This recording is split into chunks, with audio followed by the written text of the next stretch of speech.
Your zucchini doesn't need more space. It needs a ladder. Stop letting sprawling vines and powdery mildew ruin your summer harvest and learn the one simple vertical trick that doubles your yield in half the footprint. Do you feel like your garden is being staged by an invading army of zucchini and squash? Most gardeners face the same two frustrations: vines that crawl across every square inch of soil, and the inevitable arrival of diseases that kill the plant just as the harvest begins. But what if I told you that you could grow massive amounts of food in a fraction of the space while keeping your plants healthier than ever before? Today, we are going to master the art of vertical squash gardening.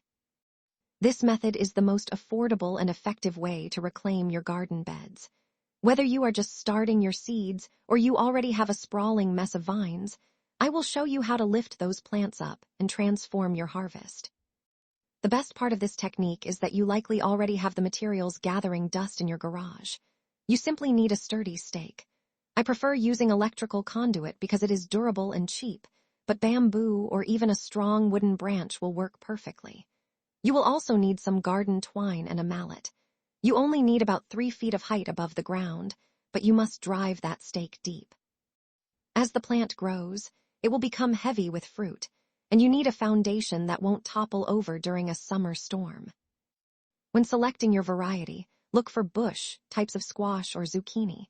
These varieties naturally want to stay compact rather than sending out long, wandering runners. Once you have your seedling, plant it as close to the stake as possible. I like to bury the stems slightly deeper, right up to the first set of seed leaves, to give it extra stability. Finish it off with a thick layer of mulch at the base to hold in moisture.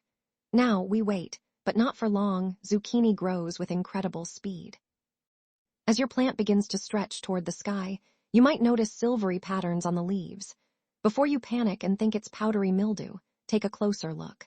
Many squash varieties have natural silver variegated patterns. To check for actual disease, look at the undersides of the leaves for white, fuzzy patches that look like flour. If the top of the leaf just looks metallic and healthy, your plant is doing fine. You will soon see the first flowers. While some gardeners prefer to hand-pollinate by taking a male flower and touching it to the female flower, you usually don't have to do this if you have a variety of flowers nearby to attract bees. My main focus at this stage is the first tie. Even if the plant looks like it's standing fine on its own, go ahead and secure it to the stake. Be gentle with the young fruit and stems, using a loose loop of twine to guide the main stalk upward. A few weeks later, the transformation is undeniable. To keep the plant thriving, I practice selective pruning. As the plant grows taller, I remove the lower leaves. This creates a bare stem at the bottom, which looks a bit like a small palm tree. This is the secret to preventing disease. By removing those bottom leaves, you increase airflow and prevent pathogens from splashing up from the soil. Every time the plant grows another 4 inches, add a new tie to the stake. This prevents the heavy top from leaning or snapping the main stem. If you currently have a garden where the squash is already a tangled mess on the ground, don't worry. It's not too late. You can convert a sprawling plant into a vertical one quite easily. Start by taking your shears and cutting away every leaf that shows signs of yellowing or mildew. This will immediately free up space. Squash stems are surprisingly flexible. Carefully lift the main growing point, slide your stake into the ground right next to the base, and tie the plant up. It might look a little awkward for a day or two, but the leaves will quickly reorient themselves toward the sun. By lifting your zucchini off the ground, you've just unlocked a world of benefits.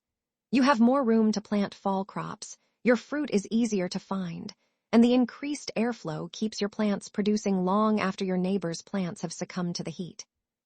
Growing vertically is about working smarter, not harder, with the space you have. If you're ready to stop fighting your garden and start growing more food than you know what to do with, give this method a try.